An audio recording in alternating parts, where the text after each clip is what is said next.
भोज palace हमारे the river castle जो एक 5 स्टार वेलनेस रिट्रीट हम लोग बना रहे हैं।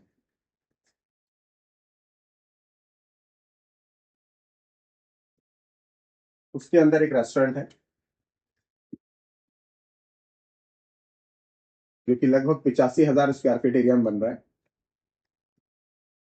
उस एरिया का शायद सबसे बड़ा अभी तक होगा और शायद भविष्य में काफी सालों तक रहेगा। और लगभग 900 सीटर ये रहने वाला है जो कि 2 पार्ट्स में बन रहा है। ये गोमती नदी है, कुछ पार्ट इसका गोमती नदी के इस तरफ रहेगा और कुछ पार्ट इस तरफ रहेगा। उसका रीजन ये है कि कुछ ऐसी एक्टिविटीज जो यहाँ पॉसिबल नहीं है सीतापुर में, उनको हम लोग इस उसमें जाएंगे जो कि नदी के पार करते ही हरदोई रहता है। तो कुछ ऐसे खाने पीने की चीजें हैं जो यहाँ धार्मिक रीजन से पॉसिबल नहीं है, तो वो नदी के पार उस तरफ होंगे। तो ये इसका इस तरीके से पार्ट्स में जाना है 900 सीटर में। तो अब सबसे पहले इसको समझना जरूरी है भोज पैलेस बिकॉज ये कमर्शियल प्रोडक्ट है। जस्ट लाइक अ शॉप, आप किसी मॉल में शॉप परचेज कर रहे हो, वैसे ही इस भोज पैलेस का ये जो फीलिंग है, इसके ऊपर क्या क्या इसका बैकअप है। सबसे पहले 112 लग्जरी स्वीट रूम्स हैं इसके ऊपर, जिनका पूरा लोड इसके ऊपर है। सेकंड, इसके अंदर आपका 5 एकड़ का गेम जोन है, जिसमें जो भी लोग आएंगे इसी के ऊपर लोड रहेगा। थर्ड, 50 एकड़ 9 होल गोल्फ कोर्स है, जो भी आने हैं लोग यहीं पर ही आना है। इसके अलावा 1 एकड़ लगभग 42,000 स्क्वायर फीट में वहां पर पिसीन, ये एक स्विमिंग पूल है 3 लेयर, जिसके अंदर पूल पार्टीज का ऑर्गेनाइजेशन किया जाएगा रेगुलर बेसिस पर। उसका लोड भी इस पर है। Then 1.25 lakh square feet area में यहाँ पर ओपन एंड क्लोज बैंक्वेट है, जिसमें destination marriages, birthday, anniversaries, corporate meetings, political meetings, इन सब का लोड जो भी होने वाला है वो भी इसके ऊपर ही होने वाला है भोज पैलेस के। इसके अलावा हेल्थ सेंटर, नैमिष का अपना, थैंक यू, एक रह गया हमारा स्पा हेल्थ सेंटर, उसका भी लोड इसी पे होने वाला है। नैमिष का आपका नेचुरल फुटफॉल है। नैमिष जो है, अब तक ज्यादातर जो क्लाइंटेज थी वो लोअर मिडिल क्लास से ज्यादा बिलोंग करती थी जो यहाँ पर आती थी। लेकिन जैसे जैसे फैसिलिटी बढ़नी शुरू होती है, वैसे वैसे मिडिल क्लास और अपर मिडिल क्लास जो है उन जगहों को अडॉप्ट करना शुरू कर लेता है। यहाँ पर उसको जाने में पहले अच्छा नहीं लगता था या रुकना नहीं पॉसिबल हो पाता था। तो नैमिष अब धीरे धीरे अच्छी क्लास को अट्रैक्ट भी कर रहा है। उसका नेचुरल उदाहरण ये है कि ऑलरेडी करीब 3-4 बार ऐसा हो चुका है कि हमारे रिवर कैसल के अंदर लोग ढूंढते हुए आए हैं बैनर पढ़ करके, ये सोच के कि यहाँ शायद कोई रेस्टोरेंट है खाने पीने का, क्योंकि नैमिषारण्य में कोई खाने पीने का रेस्टोरेंट है नहीं, अच्छा इस स्केल का नहीं है। तो लोग अच्छे की तलाश में ढूंढते हुए आए हैं और फिर देखा उन्होंने कि यार यहाँ कुछ है क्या खाने पीने का। तो हम लोग वहां ऑलरेडी 1200 स्क्वायर फीट में एक किचन स्टार्ट कर रहे हैं ऑलरेडी, तो वहां आना शुरू हो गया। इसके अलावा जो हमारे क्लाइंट्स जिनको हम विजिट के लिए लेके जाते थे वहां पे, उन लोगों ने कुछ नहीं किए, हमसे मांग करिए कि हम अपनी एनिवर्सरी या बर्थडे यहाँ करना चाहते हैं, तो ये आप इसमें मेरे लिए स्पेस का वो करवा दें। और ऑलरेडी एक ग्रुप अभी स्कूल के बच्चों का गया था, तो हमने उनको बिल्कुल नॉमिनल प्राइसिंग के ऊपर उसको अरेंज करा करके दिया था। और नॉमिनल प्राइस भी जो था वो 850 रुपए पर स्क्वायर फीट का, वो पर प्लेट का था। सारी चीजें स्क्वायर फीट में चल रही इन एक्चुअल वो जो जाएगा वो कम से कम 2,500 रुपए का जाएगा, जो मिनिमम स्टार्ट होगा।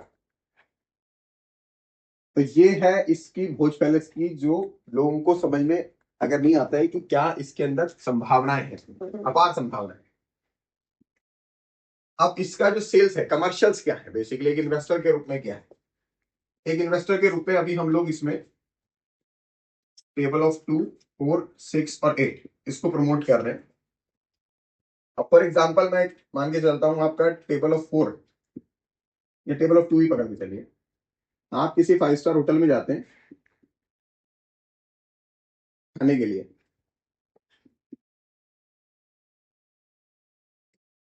एक बार का खाने का बिल 2 लोगों का लगभग क्या अंदाजा है, नॉर्मल आता होगा 3 से 4 हजार तो आ जाएगा सर। नॉर्मली अगर आप खाना खाने जा रहे हैं 2 लोग, तो ये खर्चा आएगा लगभग 3 से 4 हजार के आसपास 2 लोगों का 5 स्टार होटल में नॉर्मल 3 हजार पकड़ के चल सकते हैं हम। कोई पार्टी वार्टी कर रहे हैं, टेबल ऑफ 8, 8 लोग फैमिली के जा रहे हैं, तो नॉर्मली खर्चा कितना आ जाएगा? 24-25 हजार का बिल आ जाता है, 20 हजार पकड़ के चल सकते हैं। 8 लोगों का अगर आप पार्टी करने आ रहे हैं 5 स्टार होटल में, पहले तो फील कीजिएगा 5 स्टार वाला। जो लोग नहीं गए हैं उनके लिए फील करना मुश्किल है क्योंकि फिर वो अंदाजा अपने ही तरीके के होटलों का लगाते हैं जहां हम जाते हैं। लेकिन जब इस कैटेगरी के लोग इस तरह के होटल्स में आते हैं तो कितना खर्च आता है सर? 15 हजार तो कम से कम आएगा है इतना। अब मैं इसको भी एक आइडिया लेके चलता हूं कि 15 हजार रुपए का एक बार का खर्चा है अगर 8 लोगों की फैमिली का। दिन में एक अच्छा चलता हुआ रेस्टोरेंट जहां पर इतना सारा लोड अगर होता है और नेचुरल भी फुटफॉल होता है, दिन में कितनी बार वो एक टेबल पे सर्विंग कर देता होगा? आपने अगर देखा हो चलते हुए रेस्टोरेंट्स को ढंग के, देखिए हम दोनों तरह से बात करेंगे, एक पॉजिटिव वे में एक नेगेटिव वे में। सबसे बड़ी प्रॉब्लम यह है कि हम पॉजिटिव वे में बात कर रहे होते हैं तो भी हाईली नेगेटिव वे में कर रहे होते हैं। ये भी बड़ा समस्या है। जब हम कई बार किसी चीज को बहुत पॉजिटिव वे में बात करते हैं ना, तो भी बहुत कंजर्वेटिव होकर के नेगेटिव वे में ही बात कर रहे होते हैं। ध्यान से सुनिएगा, अरे दिन में 2 या 3 बार तो बैठ ही आएंगे, ये पॉजिटिव वे में बात कर रहे हैं हम। जरा सुखदेव के ढाबे पे जाके देखना, लाइन लगी होती है, वेटिंग में है। 45 मिनट रन आउट, 45 मिनट में एक चेयर को साफ कर देता है वो, और 24 घंटे चलता है। मतलब ये पॉजिटिव माइंडसेट है हमारा। तो क्या ही आप जाके सेल्स में, कमर्शियल में कुछ बेच पाओगे? सर सबसे पहले तो अपने माइंडसेट को सेल्स करने वाला बनाओ। ये राउंड द क्लॉक चलेगा, राउंड द क्लॉक है 24 आवर्स। जो रेस्टोरेंट इस तरह के हैं 112 कॉटेज को जो चला रहा है वो तो राउंड द क्लॉक ही चलेगा। हाँ, नेचुरल फुटफॉल जो आपका दिन का आना है वो तो दिन में ही आना है, वो तो ज्यादातर आप मान के चलिए 12 से 6, 7, 8 के राउंड ही चलता है, बाकी तो राउंड द क्लॉक ही। आप सेल्स में अगर है जिस भी चीज की फील्ड में, दुनिया की किसी भी मार्केटिंग के अंदर जब सेल्स में है, तो माइंडसेट तो आपको सबसे पहले पॉजिटिव रखना है। उसके बिना कैसे होगा? उसको भी कंजर्वेटिव होकर अगर प्रेजेंटेशन जाएगी तो किसी भी हालत में आप बहुत अच्छा प्रेजेंटेशन नहीं कर पाएंगे। तो पहले तो पॉजिटिव माइंडसेट, फिर नेगेटिव तो बैठेंगे, उसके बाद हम बात करेंगे कि नेगेटिव हुआ तो क्या होगा। लेकिन पॉजिटिवली माइंडसेट से अगर बात करें और एक अच्छा रेस्टोरेंट, अभी तो अपना दिमाग अंदर से पीछे से क्या करा, कौन जाएगा वहां जंगलों में, ऐसे कैसे आ जाएगा कोई, कौन देता है एक रात का 30,000 रुपये वहां रेंट में? ये पॉजिटिव माइंडसेट है जो ये बातें कर रहा है अंदर से। इसीलिए सेल्स का कन्वर्जन नहीं होता, इसीलिए आप अपने प्रोडक्ट को पूरी तरीके से अपील ही नहीं करा पाते हैं।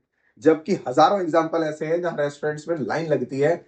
मैं कल क्रॉस रिवर मॉल के अंदर गया था, एक नया रेस्टोरेंट था। जब मैं गया 7 बजे करीब, तो मुझे लगा, पता नहीं उसका नाम भी याद नहीं, मैं चला गया क्योंकि नया सा था, इंडस इंडी करके कुछ था वो। मतलब मैं ऐसे ही चला गया कि नया सा लग रहा था, खाली था वो। 7 बजे अपन गए, मम्मी पापा की एनिवर्सरी थी, 7:15 बजे, और जब तक हम लोग खा के चुके तो वहां लाइन लगी हुई थी बाहर, और वो नया सा रेस्टोरेंट था। हम 6 लोगों का परिवार कल 5,500 रुपये कल वहां दे के आए हैं। 5,500 रुपये तो वहां दे के आए हैं, जो कि इंजॉय करने वाले नहीं थे, क्योंकि उनमें से 3 तो बुजुर्ग थे जो खाते ही नहीं थे बहुत कम, है ना? और वहां पर लाइन लगी हुई थी। वो उस 3 घंटे में अगले कम से कम 3 बार सर्व करने वाला था उस टेबल को, जो टेबल ऑफ 6 थी। वो सिर्फ शाम के 3 घंटे में 3 बार करने वाला था। अब नैमिषारण्य मंदिर के अंदर जहाँ हजारों लोगों का जाना आना है, और उन्हें एक पता चलता है कि यार एक बहुत बेहतरीन रेस्टोरेंट यहाँ पर है जो पूरे इलाके में कहीं नहीं है, अगले 200 किलोमीटर दूर तक, वो सिर्फ देखने के लिए जो है ना, वो क्यूरियोसिटी की वजह से चले जाएंगे कि जा रहा हूँ आज, कुछ तो लेके आऊंगा, कुछ तो देख के आऊंगा, कुछ तो खा के आऊंगा, और वहां चले गए तो उस वातावरण, जो लोग यहाँ से नहीं गए उनके लिए उनके मन में उसको बसाना मेरे लिए बड़ा मुश्किल है, जिन लोग चले गए उनके मन से निकालना बड़ा मुश्किल हो रहा है। वो वहां मानसिक रूप से वहीं रह गए हैं कि इतनी बेहतरीन चीज है। हिंदुस्तान की एकमात्र रिजॉर्ट है जिसके अंदर 2 किलोमीटर लंबी नदी है। 2 किलोमीटर सिर्फ नदी चलती रहेगी आपके कोने कोने में। आप जब बन के तैयार होगा तो टहलते टहलते नदी के किनारे 2 किलोमीटर टहलोगे। जो सुबह शाम 2 बार दिन में चला गया, घर आने का मन नहीं करेगा उसका, क्योंकि घर आकर के क्या दिख रहा है उसे? गाजीपुर का कूड़े का पहाड़। वो जो थॉट देखो उसका, उसका मन नहीं आएगा वापस। वो फिर कहेगा जाऊंगा। और उस जाने के लिए उसको क्या चीज रोकती है? पैसा। और हम किसके लिए बना रहे हैं? पैसे वाले लोगों के लिए। उनको तो वो रोक ही नहीं रहा। अब जिसको रोक नहीं रहा वो तो वहां जाएगा ही बार बार। तो जाने वाला जाता है भैया बार बार। जो चीज आपको पसंद है और आपके पास उसके लायक पैसे हैं वो आप बार बार करते हो। जो फिर से समझना इस बात को, जो चीज आपको पसंद है और उसको करने के लिए आपके पास पैसे हैं, तो वो आपको सिगरेट पसंद है, आपके पास उतने पैसे हैं खर्च करने के लिए, तो आपको बियर पसंद है और आपको पैसे हैं, तो आप उसे बार बार। ये नियम है। वो भी नशा है, ये भी नशा है। अगर आपके पास पैसे हैं तो प्रॉब्लम क्या है? पैसे नहीं है। और वो किसके लिए बन रहा है? पैसे। बस वो जाएंगे बार बार, रहेंगे, एक बार नहीं जाएंगे, बार बार रहेंगे लगातार। और ये इस इंडस्ट्री की खासियत है कि अगर आपने हॉस्पिटैलिटी के अंदर कुछ बेहतरीन सर्विसेज अगर प्रोवाइड करा दी तो लोग आपके पास बार बार आए। एक आध बार एक्सपेरिमेंट के लिए वो कहीं कहीं चले जाए, फिर वापस वो मुड़ करके वहीं आएंगे। एक चीज जो आपसे कभी कोई नहीं छीन सकता, ध्यान रखना है बात का, नैमिषारण्य के अंदर पहला 5 स्टार होटल होने का टैग आपसे जिंदगी में कभी कोई नहीं छीन सकता। इस बात की गारंटी है। ये तो छीन ही नहीं सकता। ताज होटल बॉम्बे का पहला 5 स्टार होटल 120 साल पुराना हो गया है। कितने ही बन जाए ना, वो वही रहेगा। लोगों का पहला रुझान कहां जाने का रहेगा? तो सर ये तो आपके आने वाले वक्त का ताज, उस इलाके का ताज होने वाला है। यानी कि वो टैग आपसे कोई नहीं छीन सकता। तो ये एक ऐसी चीज है जो चलनी तय, इसको आप बिल्कुल किंतु परंतु नहीं लेके आ सकते। अब ये कौन सा माइंडसेट है? पॉजिटिव। तो यही करना पड़ेगा। अब इसके अंदर जो उलझा हुआ है ना, कि ये सब तो सोच रहा है लेकिन साथ नहीं चला, तो सर ये वाला माइंडसेट बिल्कुल अलग रख के सोचना है कि तब इसके बारे में सोचेंगे जब ये नहीं चला। लेकिन जब हम चलने के बारे में सोच रहे हैं तो सारी चीजें चलने पॉजिटिविटी के बारे में सोचेंगे, तभी आप कुछ कर पाएंगे सेल्स में, नहीं तो संभव ही नहीं। और ये सब, इन सब चीजों में प्रैक्टिकली मैं कुछ ऐसी बात कह रहा हूं जो पॉसिबल नहीं है तो भी बताना। You are in the business not in gamble. 15,000 रुपए का बिल एक बार का आता है, दिन में कितनी बार मानूं कि पॉजिटिवली चले गए? कितनी सर्विंग तो ये दिन में देगा? 112 तो रूम है, 300 लोग तो उसी में रहने वाले हैं कम से कम। कम से कम 3 से 4 बार तो इसकी सर्विंग नॉर्मल होनी चाहिए। अगेन पॉजिटिविटी में नेगेटिविटी आ रही है। एक टाइम की एक बार भी 4 से 5 बार। सर रात के टाइम तो ये एक ही बार में 3-4 बार निकाल देगा। मैं पूरे दिन में मान लेता हूँ कि 3 बार की सर्विंग रहेगी ब्रेकफास्ट के अलावा पूरे दिन में। ये पॉजिटिव है नेगेटिव है? नहीं, एब्सोल्यूट नेगेटिव तो ये है कि मेरे लेते ही बंद हो जाएगा। एब्सोल्यूट तो वही है, उस आदमी का तो घर से निकलना ही बेकार है, मेरे निकलते ही आने वाली गाड़ी। 3 बार की सर्विंग एक दिन में लगभग 50,000 रुपए का रेवेन्यू देती है सर। अंदाजा बिल्कुल। मैं अगर 8 सीटर का है तो 50,000 का रेवेन्यू देगी एक दिन में। साल में 365 दिन है, उसमें से मैं 50% लगभग 60% ही लेके चलूं 200 दिन का, तो ये रेवेन्यू कितना जनरेट कर रही है पूरे साल में? एक 8 सीटर 1 करोड़ का रेवेन्यू। ये बहुत बड़ा नहीं है। 5 स्टार होटल साल में अगर 100 करोड़ रुपए का नहीं टर्नओवर कर रहा है तो ऐसे नहीं कर से काम का है। होटल का, रेस्टोरेंट की बात कर रहा हूँ मैं। और ये 100 करोड़ का टर्नओवर सुखदेव कर रहा होगा, एक बार जाके बैठ के देख लेना। और सुखदेव अकेला नहीं है, शिवा भी है यहाँ वृंदावन, बहुत सारे उसका बिजनेस लेने वाले भी हैं। जब चलने की स्थिति आती है तो ये बहुत कम है। 1 करोड़ का टर्नओवर 8 सीटर अगर दे रहा है, इसका लगभग 40 to 50% हमारा फूडिंग में और इसके एक्सपेंसेस में चला जाएगा, मेंटेनेंस में। फूड के एक्सपेंसेस ज्यादा नहीं होते हैं, मेंटेनेंस के ज्यादा होते हैं बेसिकली। 40 to 50% कितना बचा? इसका आधा आपका है, कितना हुआ? महीने की एवरेज क्या आई? लगभग 2 लाख रुपए महीना देने वाला प्रॉपर्टी, उसकी कीमत कितनी होती है? लगभग जिस प्रॉपर्टी पे आपको 2 लाख रुपए महीने आ रहा हो, कितने की प्रॉपर्टी में 2 लाख रुपए महीना आता है? कम से कम 5 करोड़ की।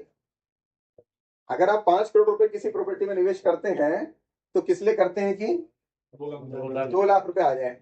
अभी मैंने आपको पॉजिटिव में नेगेटिव के लिए बात करी है, खासकर कमर्शियल में अगर आप 5 करोड़ की कोई दुकान लेंगे तो आपको ज्यादा से ज्यादा रेंट कितना आएगा? 2 लाख का, इससे ज्यादा नहीं आएगा। ठीक है, तो ये सीट ऑफ 8 ये आपको मिल कितने की रही है? 85 लाख में। वो इसलिए नहीं कि ये इसकी 5 करोड़ की कीमत है 85 लाख में मिल रही है, इसलिए क्योंकि इनॉग्रल है, ये इनिशियल है, स्टार्ट ले रहा है, ये है 5 करोड़ की ही।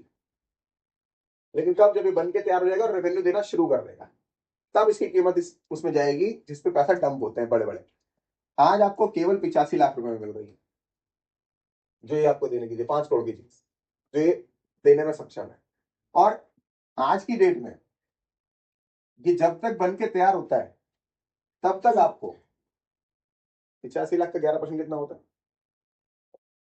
लगभग 9 लाख रुपए। 9 लाख सर 9 लाख रुपए ईयरली, 75,000 पर मंथ कितने की प्रॉपर्टी पे आता होगा?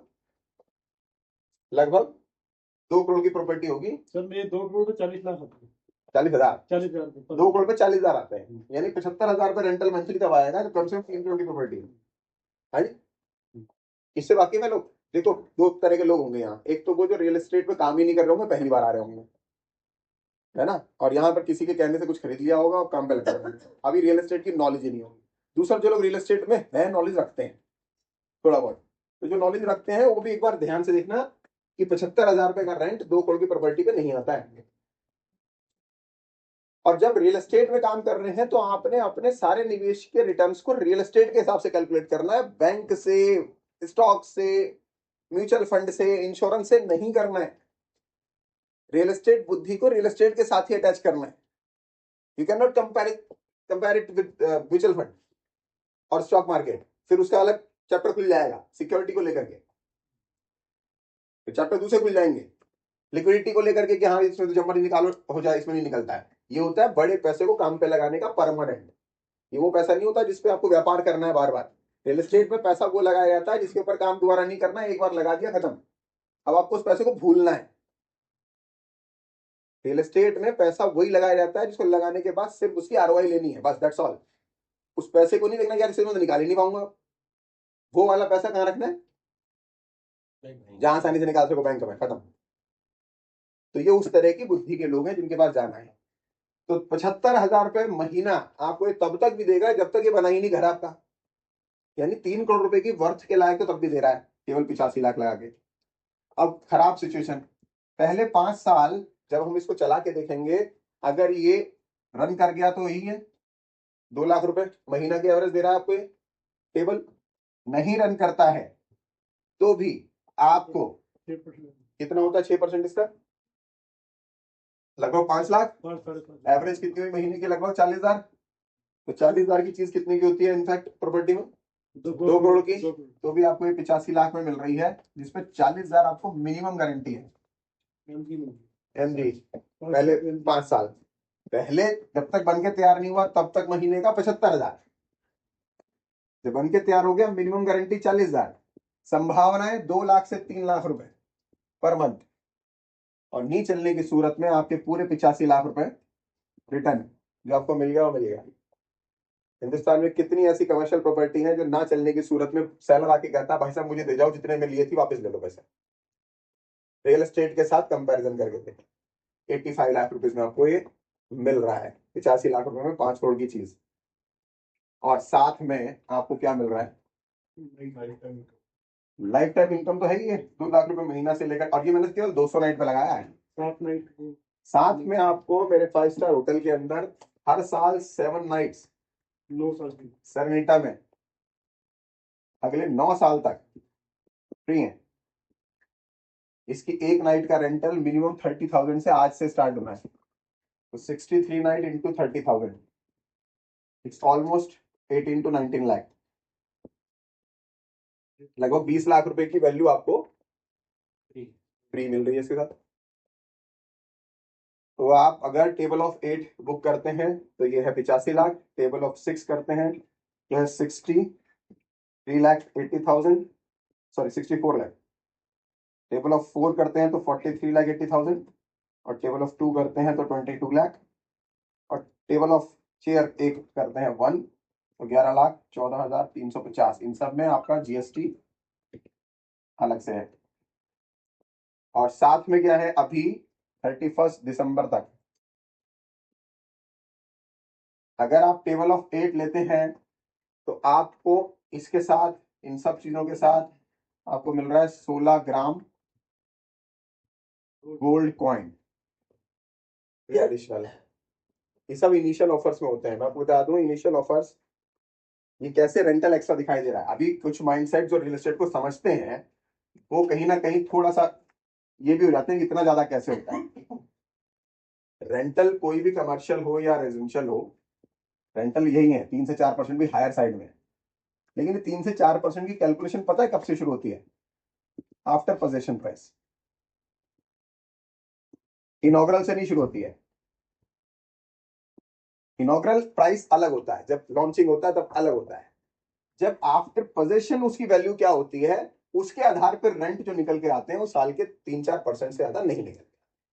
लेकिन इनॉग्रल के हिसाब से जाएंगे तो ये कई गुना बढ़ सकता है। फॉर एग्जाम्पल मैंने अपने लिए 4900 रुपीज स्क्वायर फीट में फ्लैट बुक किया दारतीवार के अंदर, जो 3000 स्क्वायर फीट का है। आफ्टर पोजेशन जो है वो लगभग किराया मुझे देकर के जाएगा, मान के चलो 70,000 रुपए के आसपास का पर मंथ। अब 4900 के हिसाब से अगर आप लेकर कैलकुलेट करते हो, साल भर में कितना हो गया ये? लगभग 9 लाख। और इसकी कीमत कितनी है? 1.5 करोड़। 4900 इंटू 3000 करेंगे 1.5 करोड़ आएगा लगभग। तो ये कितने परसेंट आ रहा है? 6। पर ये नहीं, लेकिन ये अब 6 आ गया, बहुत अच्छा। क्यों? क्योंकि मैंने सही टाइम पर परचेज किया। आज इसका प्राइस हो चुका है सर 12,000 रुपए पर स्क्वायर फीट, यानी कि आज है 10,000, अगले 2 साल में जब ये लॉन्च होगा तो 12,000 हो चुका होगा। तो कीमत कितनी हो जाएगी इसकी? अब 3 करोड़ 60 लाख पे अगर 9 लाख आ रहा है तो कितने परसेंट आ रहा है? कहीं सर 3 से भी कम, 2.5 से 3%। और यही एक्चुअल है। अब आप कब निवेश कर रहे हैं उसके ऊपर डिपेंड करती है सारी चीजें। पूरा क्लियर? तो ये 85 लाख में इसलिए मिल रहा है क्योंकि इनॉग्रल में है। ये 85 लाख की चीज नहीं है। कई बार ये गलत फहमी होती है, अच्छा इसलिए दे रहे हो कि तुम्हारी चीज इतनी की है। ये 4900 की नहीं थी, उस समय बिल्डर पे पैसे नहीं थे, वो मेरे पैसों से बना रहा है, अपना माल भी बिक रहा है उसका। अगर उसपे पहले से पैसे पड़े होते तो वो ऐसा कभी नहीं करता कि आपको इतने में दे देता। वो अपने पैसों से चीज बनाता है, और बड़े बिल्डर हमेशा ऐसा ही करते हैं, वो बना के बेचते हैं। बिकॉज दे हैव फंड्स, उन्हें किसी को ब्याज नहीं देना। उसके अगर जिस दिन, आज मैं आपको ब्याज दे रहा हूँ, आज आपको रिटर्न दे रहा हूँ, बिकॉज हमारे पास सेल्स है, पैसा नहीं है। लेकिन आज से 5 साल बाद जब मेरे अकाउंट में 1,000 करोड़ रुपए बचे होंगे, मैं आपको 1 रुपए का कोई भी ब्याज या प्रॉफिट नहीं देने वाला, क्योंकि मेरी ब्रांड वैल्यू चल रही होगी। जैसे आज गोदरेज प्रॉपर्टीज काम करता है या टाटा हाउसिंग काम करता है, because they have funds to build. वो किसी के पीछे नहीं जाते कि आप इतने में ले जाओ। वो अपना, आज अभिनंदन लोधा ग्रुप 1.5 लाख रुपए पर स्क्वायर फीट में बेचता है, बिकॉज दे हैव फंड्स। और मैं 4500 रुपए स्क्वायर फीट में क्यों? क्योंकि मेरे को आप ही से पैसा चाहिए। इसका मतलब ये नहीं कि वो चीज में इतना डिफरेंस है, डिफरेंस तो है लेकिन इतना नहीं है कि 4500 और 1.5 लाख का फर्क हो। सॉरी, 4500 और 16,000 का फर्क है। स्क्वायर फीट को मैं गलती से उसमें कर गया। तो आपको ये समझना है कि आप उस जगह के एक ऐसे प्रोडक्ट में हैं जो कि संभव नहीं है दोबारा कभी भी। And it's a complete RERA approved property. जो लोग रियल एस्टेट जानते हैं सर, आप रेरा के खाते में ही पैसा देने वाले हैं। आपके पैसा जो अभी आप वाइट में देने वाले हैं 70% पूरी तरीके से रेरा के खाते में ही जाना है। तो वो 100% सिक्योर है, पूरा का पूरा पैसा कंपनी के प्रोजेक्ट के अंदर ही लगना है। तो आप भोज पैलेस को टेबल ऑफ 2 में जाते हैं तो 22 लाख रुपए में, यहाँ पर हम लोग 9% ईयरली, मिनिमम गारंटी, उसके बाद 6, and then as per actual जिसमें संभावना ये है कि 22 लाख वाला लगभग जो कमाएगा वो साल का कम से कम 2.5 से 3 लाख रुपए मिनिमम है। सॉरी, वो एक में था, ये कम से कम आपका 4 से 5 लाख रुपए जाएगा। लेकिन जब ये 4 से 5 लाख जाएगा तब इसकी कीमत 22 लाख नहीं होगी, इसकी कीमत बढ़ करके कम से कम 50 लाख हो चुकी होगी मार्केट वैल्यू से, क्योंकि एक की वैल्यू हमारी 21,45,000 है, दो की तो ये हो जाएगी। टेबल ऑफ 4 में था 43.80, हिसाब से कैलकुलेट आप कर सकते हो। और ये समय है कि आप इसको आराम से बता सकते हो लोगों को। और इसकी जानकारी, बिना जानकारी के आप लोग सेल्स में जो है ना बहुत अच्छा परफॉर्म नहीं कर सकते। तो प्लीज आप लोग नॉलेज लें ज्यादा से ज्यादा उस इलाके की। जो लोग नहीं गए हैं अब तक और बेच रहे हैं तो एक बार हो क्या है, जितने भी लोग अभी फिर या तो बेच ही नहीं रहे हैं या फिर बेचने की कोशिश कर रहे हैं तो बिकेगा नहीं आपसे, अगर आप उसकी फीलिंग नहीं लोगे जाकर के वहां जाकर के एग्जैक्टली क्या है, दूर बैठ करके आपको अंदाजा नहीं लगेगा। कितने लोग हैं जो भोज पैलेस में काम कर रहे हैं एग्जैक्टली, तो भोज पैलेस बता रहे हैं, चंद ही लोग हैं इसका मतलब। तो आप सब लोग अभी देख के आए लेटेस्ट में, हाँ हर महीने एक चक्कर लगाइए मंथली, क्योंकि ये प्रोडक्ट आपके अंदर जब तक पेनिट्रेट नहीं करेगा आप किसी को बता नहीं सकते। आपको अपने अंदर से महसूस होना चाहिए कि ये तो बहुत बेहतरीन जगह है। अगर नहीं महसूस होगी तो आप किसी को बता नहीं पाओगे, और जबरदस्ती महसूस नहीं करना है, वहां जाके लगेगा तो ही बताना है लोगों को। तो जो लोग नहीं कर रहे हैं वो करें काम। ये प्रोडक्ट अगले 4 से 5 साल में कम से कम 4 से 5 हजार करोड़ का प्रोजेक्ट है ये। तो हो सकता है हमें इसी में ही बहुत लंबा समय काम करना हो, इसी से ही आपके घर में बहुत अच्छा इनकम आ सकती है। तो इस प्रोडक्ट को अपने अंदर से ना जाने दें। कोई सवाल है किसी के मन में? सर जी सर, ये ऑनरशिप ट्रांसफरेबल होगी? हाँ, ये तो आपका है, रजिस्ट्री हो जाएगी जैसे ही ऑपरेशन स्टार्ट होगा। ठीक है, वो आपका है प्रोडक्ट, वो आप उसको जिस मर्जी को बेच सकते हैं। ठीक है। उस वैल्यू से या आप उस वक्त जो मार्केट वैल्यू डिसाइड होगी वो हमारी नहीं होगी, वो सेल जो होती है वो रीसेल जो पहला हो जाता है उसके आधार पर रेट तय होता है। भाई मैंने अपना सारा माल मान लो 11 लाख से शुरू किया और 15 लाख पे खत्म कर दिया, अब खत्म हो गया। अब जो पहला नीडी पर्सन उसे बेचेगा वहां से मार्केट वैल्यू तय होती है। वो 20 लाख भी हो सकती है और 10 लाख भी हो सकती है, तो वो उस दिन तय होगा। मेरा बायबैक जो होगा वो आपके कैपिटल अमाउंट पे होगा। मैंने 11 में आपको बेचा है तो 11 पे बायबैक करूंगा, 15 पे बेचा है तो 15 पे, तो रिटर्न भी उस हिसाब से होगा आपका।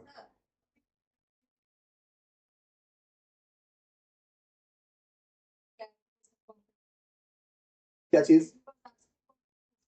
क्या है लीगलिटीज में रेरा का अप्रूवल है, रेरा का नंबर आप दे दीजिए, उसमें सारी चीजें डिफाइन रहती हैं, कब तक हमें पूरा करके देना है, क्या क्या हम लोग उसमें बना के देंगे, उसमें सारी चीजें। तो रेरा का नंबर होगा बस, वो रेरा की वेबसाइट पे जाकर चेक कर सकते हैं। और इसके अलावा कोई काम कर रहा हूँ, समस्या आ रही हो?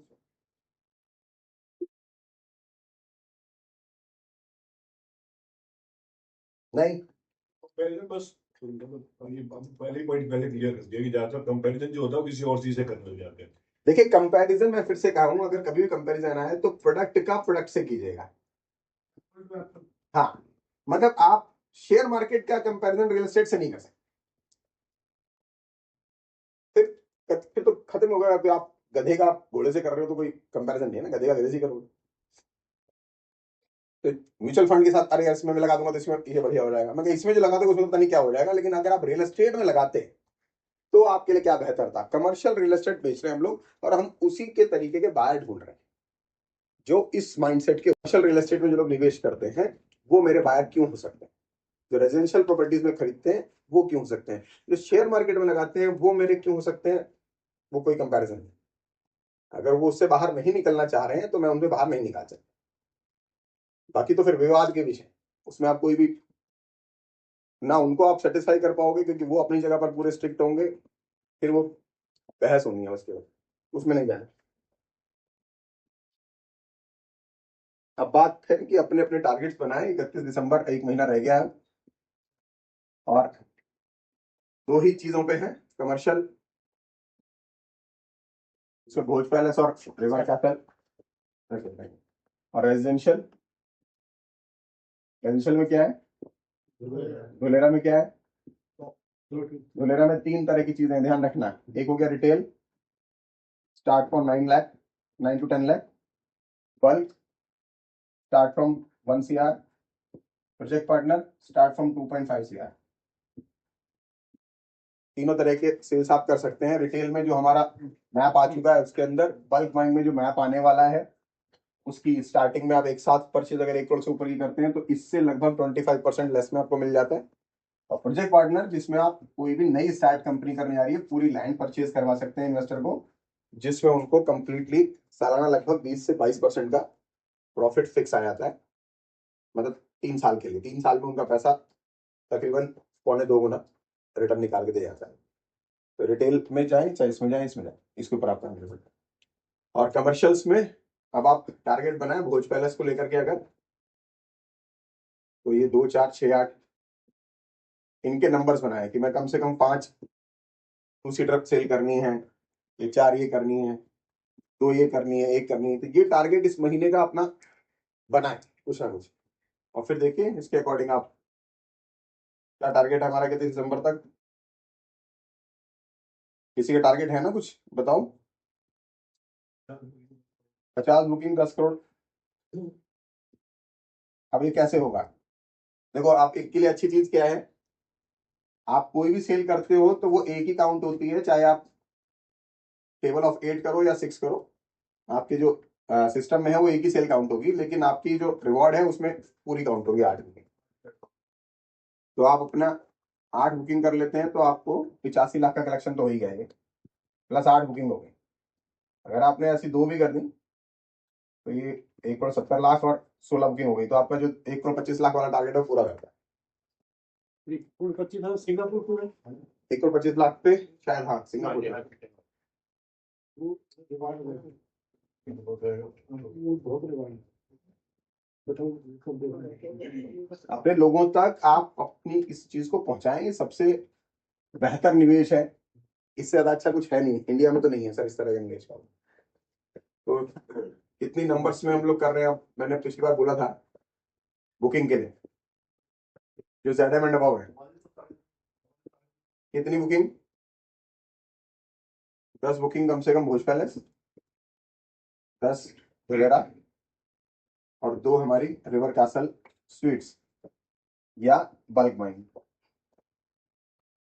ये टारगेट यहाँ बैठे हुए कौन कौन है? ब्रजेश जी, रवि, राज, और कोई है जेठा क्या?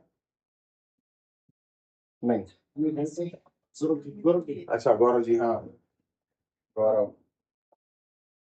इस पे फोकस लगाओ। आज 1 दिसंबर है, 30 दिन 31 दिन पूरे हैं हमारे पास, और ये एक उससे ही आ जाता है। बाकी जो लोग टारगेट पता है सबको दिसंबर महीने का? नहीं पता है? हाँ स्टार्ट होता है 25 लाख से।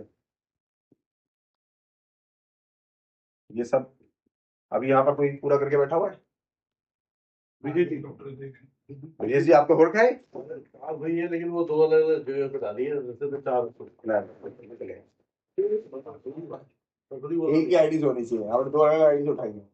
ओके, और डॉक्टर रितेश चलिए, डॉक्टर रितेश का 3 बुकिंग और ये हो चुका है, वेरी गुड, कॉन्ग्रेचुलेशन। और बाकी लोग क्या तैयारी है? क्या तैयारी है? सेल्समैन में एक चीज का होना बहुत जरूरी है, पिछली बार बताया था क्या? हाँ, एनर्जी एक्साइटमेंट, कुछ भी नाम दे दो इसे, एनर्जी एक्साइटमेंट जुनून स्पार्क, अब वो अलग है। भूख ज्यादा हो जाती है तो अगली एनर्जी निकल जाती है। ये तो हालात कुछ भी हो, इनसे तो आप बाहर हो ही नहीं सकते, इसके अंदर आपको रहना जरूरी है। तो आपको देखना आप में से कितने लोगों में है ये स्पार्क। और ये तभी है जब हमारे, ये जिंदा कब है, ये सब चीजें कब जिंदा होती है? जब एक टारगेट जिंदा रहता है, ड्रीम जिंदा रहता है। इसका ये जिंदा सबसे आसान तरीका है जवान रहने का। जिसका ड्रीम जिंदा है वो जवान, जिसका 25 साल की उम्र में ही कोई ड्रीम नहीं रहा तो वो बुढ़ा हो गया। और किसी का 80 साल की उम्र में भी अगला ड्रीम जिंदा है, चाहे वो वॉरेन बफेट हो चाहे अमिताभ बच्चन हो, 82 साल की उम्र में उस आदमी में इतना स्पार्क है ना, वो शायद ही हिंदुस्तान की किसी और व्यक्ति में इतनी उम्र में हो। स्पार्क पॉलिटिकली इसको प्लस माइनस मत लेना, लेकिन जो स्पार्क मोदी के अंदर रहती है ना आज भी, वो कई जवान लीडरों में भी नहीं रहती, क्योंकि उनके अंदर वो नहीं है। डोंट टेक इट पॉलिटिकली, लेकिन कम से कम उस आदमी की एनर्जी के लेवल को तो देखो। 75 साल की उम्र में, क्या 45 में बुढ़े हो गए लोग, एनर्जी नहीं। क्या है उसको करना, क्या है? जवान रहना है। अब जवान रहने का यही एक तरीका है, और कोई तरीका नहीं। अपने अंदर का एक ड्रीम जिंदा रखो, एक भूख जिंदा रखो, एक स्पार्क जिंदा रखो, अपने आप जवान रहने वाले। जिसके अंदर ये मर गया वो 25 साल की उम्र में बुढ़ा हो गया, और जिसके अंदर ये है वो 80 में भी जवान है पूरी तरीके से। लेकिन मैंने लेटेस्ट, मेरे को बड़ा अच्छा लगा था जब अमिताभ बच्चन बच्चों वाला वो ले रहा था, बच्चों का कौन बना है करोड़पति, उसने स्टार्ट किया, तो उसने जैकेट वैकेट भी जो पहनी है बच्चों वाली पहनी, बढ़िया एकदम यंग वाली। यहाँ 50 के बाद सफारी सूट पहनना शुरू कर देते लोग, कि बुजुर्ग लगना है। बच्चे कह रहे हैं उनसे, पापा ये क्या पहन के आ रहे हो तुम, अगर वो कुछ रंगीला पहन ले तो तू कौन बोल रहा है ऐसे ही, क्यों भाई? वो कितना सही लग रहा था उसमें। और उसमें जब एक बच्ची आई जो जूडो कराटे करती थी, और उसने एक लात ऐसे हवा में क्यों मारी, जब तो अमिताभ ने कहा हम भी करके देखना चाहेंगे, लड़की उसको मना करती रही कि नहीं नहीं रहने दीजिए सर, उसने भी और उसने इतनी ऊंची हाइट पे मारी और उसको जरा सा कुछ नहीं हुआ। 80 साल की उम्र, हमारे यहाँ लाठी लेके चल रहे हो कुछ लोग। वो व्यक्ति है जो 42 साल की उम्र में मरने के कगार पे आ गया था, हेपेटाइटिस सी से या बी से, वो भी जूझ रहा है लीवर की बीमारी से। क्या चीज, पैसे चाहिए उसे, क्या चाहिए उसे? जवानी, ये चाहिए। सर 80 का है वो, 82। वो हाइट, इतनी हाइट तक उसने लात फेंक दी भाई, मैं हैरान था। उसने मोटिवेट कर दिया कि कुछ नहीं हो सकता ऐसे में। आदमी 82 साल की उम्र में सोच रहा था अब तो कुछ है ही नहीं, किसी लायक ही नहीं। तो अगर जवानी जिंदा रखनी है तो क्या जिंदा रखना है? ड्रीम होने चाहिए, किसी के भी नहीं है। होते तो चेहरे पे स्पार्क होता अलग, देखो अगर नहीं है तो लेके आओ। और मुस्कुराना बहुत जरूरी है। जो दुकानदार मुस्कुरा नहीं सकता उसे दुकान बंद कर देनी चाहिए। सबसे ज्यादा जरूरी है दुकान चलाने के लिए, मुस्कुराहट बहुत जरूरी है। एटीट्यूड से दुकानें नहीं चलती। मुस्कुराओ सर।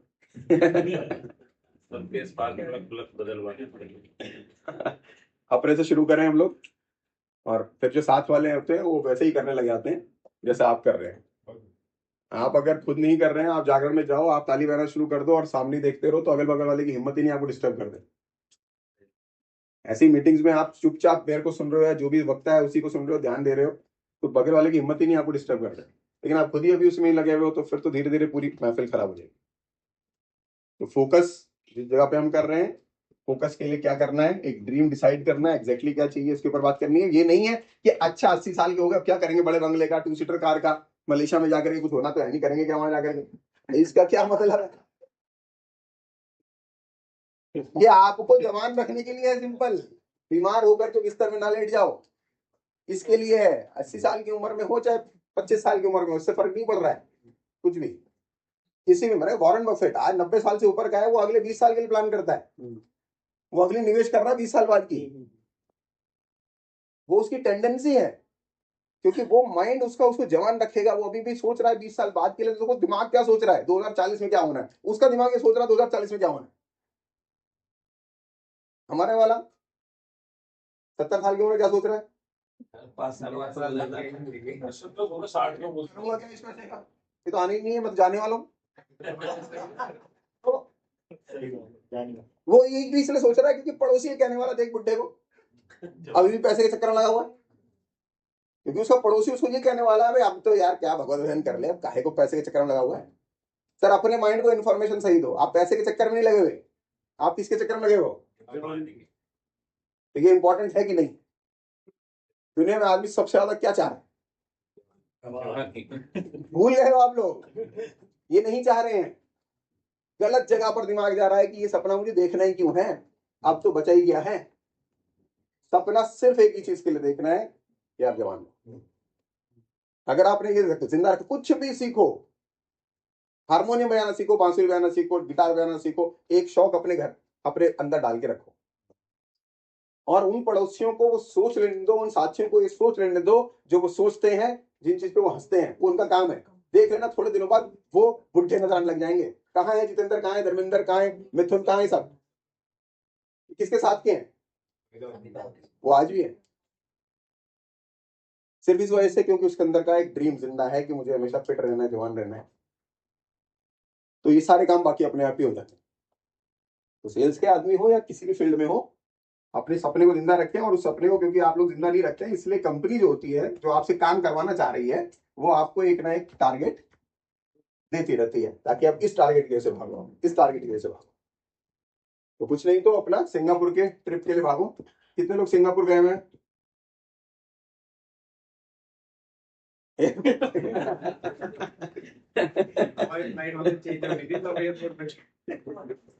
अरे कितने लोगों ने सिंगापुर देखा है? तो सर यूट्यूब पे दिख जाता है, देखो कम से कम देखो तो सही, तभी तो जाने का मन होगा। अभी मेरे बच्चे वहां होकर के आए, हांगकांग होकर के आए, तो आज सुबह तारक मेहता का, कल सुबह एपिसोड आ रहा था, तारक मेहता एक बार अपनी पूरी टीम को लेकर के हांगकांग के उस पर गए थे। तो वो अब ज्यादा खुश हो रहे थे, अरे देखो पापा हम यहाँ भी गए थे, यहाँ भी गए थे, यहाँ भी गए थे, जैसे वो दिखा रहा है। और उसी को देख करके उनके मन में आया था कि डिज्नीलैंड जाना है, उसने एक सपना दिया था। तो जब मैं देखता हूँ तो बड़ा अच्छा लगता है यार ये सब। तो उसको फलीभूत करना है, कब करना है? दिसंबर से पहले है?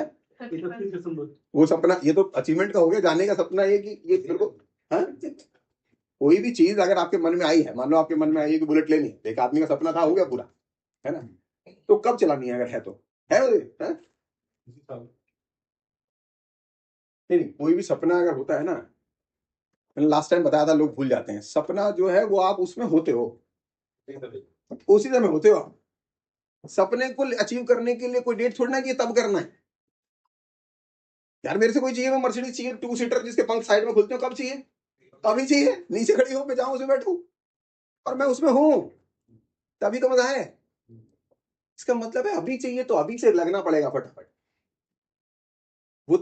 वो तो है टारगेट की एक डेट सेट करना, ये लास्ट डेट है, इससे पहले पहले करना।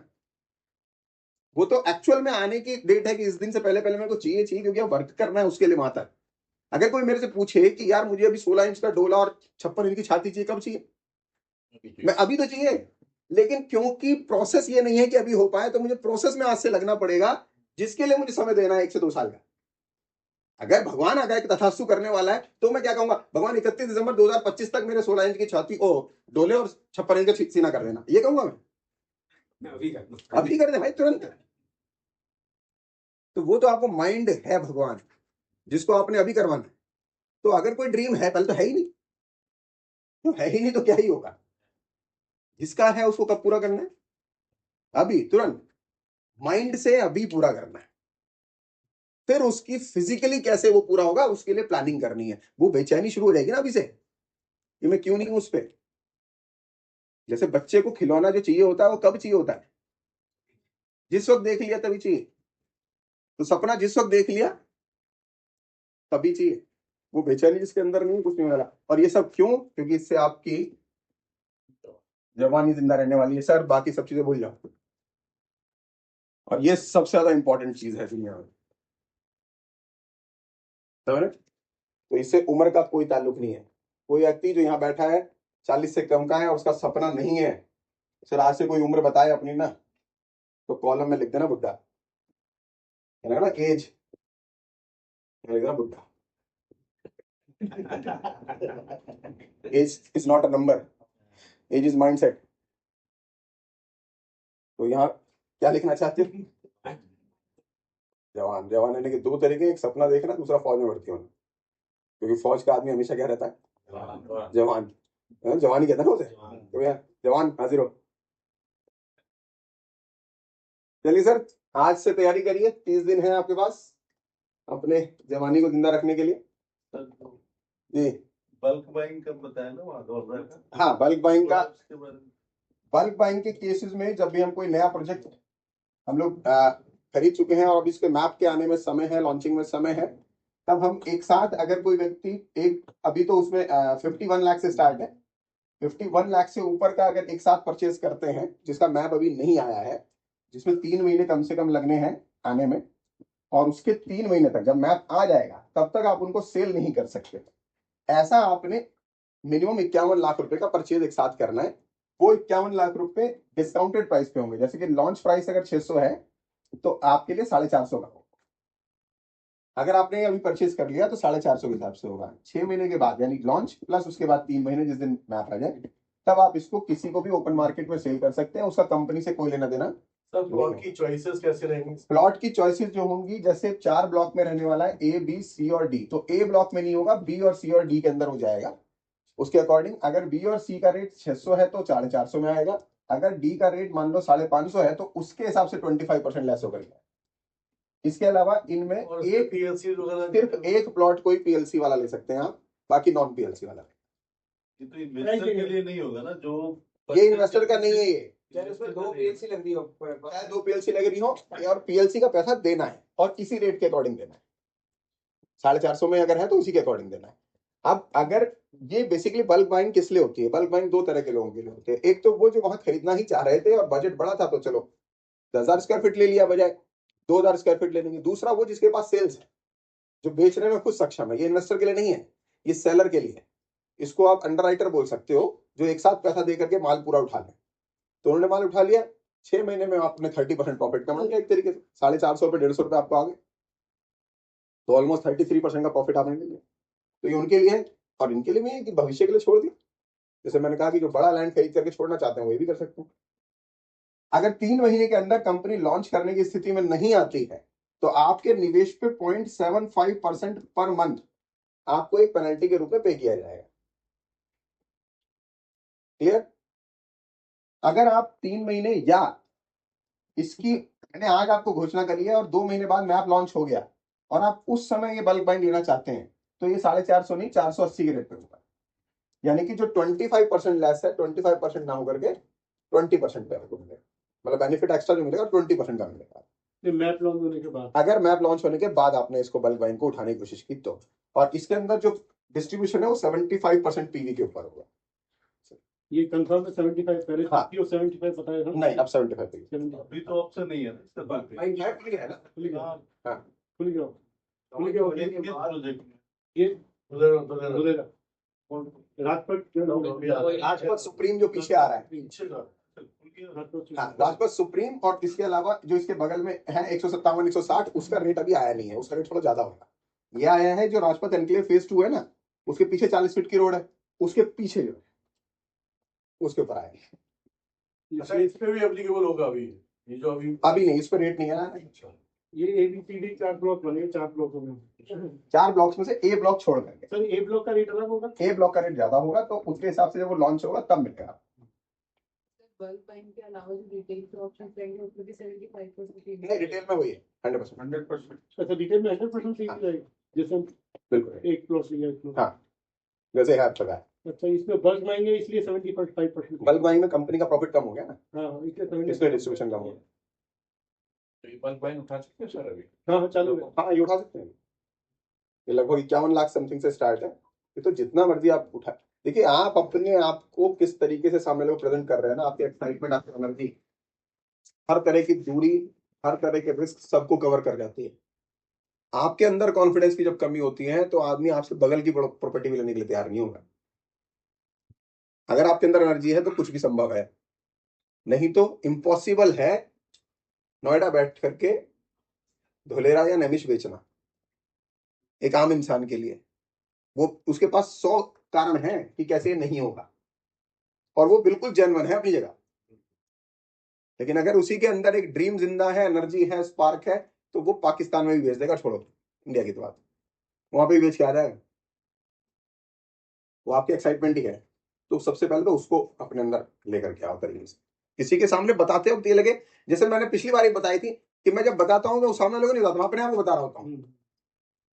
आपके अंदर की एनर्जी ये होनी चाहिए, वो सुन रहा है नहीं सुन रहा से फर्क ही नहीं पड़ रहा है। सर, जब आप अपने आप में खो जाते हो ना किसी चीज के लिए, तो वो आप नहीं कर रहे होते हो, वो कौन कर रहा होता है? अभी रिसेंट में विराट कोहली का जब इंटरव्यू आया था लास्ट में, जब 8 गेंदों में 28 रन बना के जिताए थे, तो उसने ये बात अपने इंटरव्यू में बोली, सुनना जो क्रिकेट लवर्स हैं, कि यार जो पहला छक्का था वो तो मुझे याद है, उसके बाद दूसरा कैसे लग गया और ये कैसे हो गया मुझे पता ही नहीं, मैं था ही नहीं। जब भी कोई आदमी अपने पूरे फोकस में पूरी तन्मयता के साथ किसी काम को कर रहा होता है, चाहे वो सेल्स का पर्सन हो, चाहे सेलिब्रिटी हो, चाहे गायक हो, आप देखेंगे वो हमेशा एक सा कंसिस्टेंट परफॉर्मेंस नहीं करते हैं।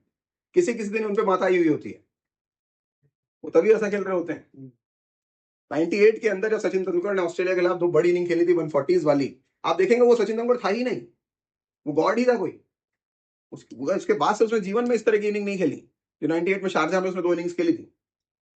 आप उसका एटीट्यूड देखते, उसका परफेक्शन देखते, वो बिल्कुल अलग लेवल का था। अगर वो वाकई में है तो हर बार ऐसा होना चाहिए ना। सिंगर भी हर बार स्टेज पे खड़े होकर के सेम परफॉर्मेंस नहीं देते, जबकि सिंगर वही है, आवाज वही है, सब कुछ वही है। ये क्या है? फोकस। दैवीय शक्ति फोकस से आती है सर। अगर आप किसी चीज में फोकस्ड हैं अपने काम में पूरी तरीके से, तो क्लाइंट पे आपकी वो दैवीय शक्ति ही ट्रांसफर हो जाएगी, वो माता उसी पे चली आएगी। ला चेक दे। तो वो फोकस तब होता है जब आप पूरी तरीके से अपने काम के प्रति समर्पित होते हैं। जब 100% आप अपने काम के प्रति समर्पित होते हैं, तो ऑटोमेटिकली वो दैवीय शक्ति आपके ऊपर आती है, नकली वाली नहीं, असली वाली। तो वो 100% फोकस आने में समय लगता है। वो फोकस तब आएगा जब आपको ये लग रहेगा कि ये काम मेरे को मेरे टारगेट तक पहुंचाने वाला है। आप किसी चीज पे समर्पित तभी होंगे जब वो आपको, जिसके प्रति आप समर्पित हो रहे हो, आपको ये पता होगा कि ये आपको आपके टारगेट तक पहुंचा देगा, तभी उसके प्रति समर्पण आएगा। भगवान बुद्ध को बुद्ध बनने के दौरान कई गुरुओं के थ्रू होते हुए जाना पड़ा था। एक गुरु नहीं, ये नहीं पहुंचा पा रहे, ये यहां तक पहुंचा सकते थे, अब दूसरे पे जाओ, ये यहां तक पहुंचा देंगे, तीसरे पे जाओ, फिर वहां तक पहुंचा सकते हैं। समर्पण, समर्पण भाव। अर्जुन ने 10 लाख की सेना को त्याग करके कृष्ण को चुना था। ये समर्पण और ये विश्वास है। जेन्युइनली लगता है ये कोई वाइज डिसीजन था, जिसमें कृष्ण ने क्या कह दिया था? मैं हथियार भी नहीं उठाऊंगा। दिमाग वाला आदमी क्या कहेगा? लेकिन समर्पण विश्वास क्या कर सकता है, इसकी कहानियां हैं सच्ची। उसने 10 लाख की सेना की जगह एक निहत्थे व्यक्ति को चुना था कि ये मुझे पार लगा देगा किस तरीके से। ये समर्पण तभी आता है जब आपके अंदर फोकस होता है पूरी तरीके से कि ये मुझे वहां तक लेके जाएगा, ये मेरा समर्पण है ऑर्गेनाइजेशन के प्रति, विक्रम जी के प्रति। जब तक ये है तब तक ही मेरी कामयाबी है। दिखता तो होगा कि यार इस आदमी का 1.5 करोड़ का रिवॉर्ड अचीव हो गया, ये तो मेरे ही पैसों से गया है, वो मेरा था भाई, मैंने अचीव किया है, काम करके किया है, आया है। उसके पीछे की सारी भावनाएं वैसे ही काम करेंगी जिस दिन आपकी, ये आपका भी आ जाएगा। जिस चीज के प्रति करोगे उससे आ जाएगा। ऐसा नहीं है कि आरबी ही बैठा हुआ है आपको देने के लिए, आपकी जिस चीज के प्रति ये भावनाएं काम करें, ये वहां से आ जाए। मुश्किल है इन भावनाओं तक जाना, लेकिन आरबी बहुत सुरक्षित हाथों में, साफ सुथरे हाथों में। फोकस बढ़ाइए, ड्रीम बनाइए, लेट्स डू। इस महीने का आप टारगेट पूरा करें सर। प्रोजेक्ट समझना। अभी इंडिविजुअल बैटिंग उसके लिए, जिस प्रोजेक्ट के लिए भी आप समझना चाहते हैं। ठीक है सर, आज के लिए इतना ही। Thank you.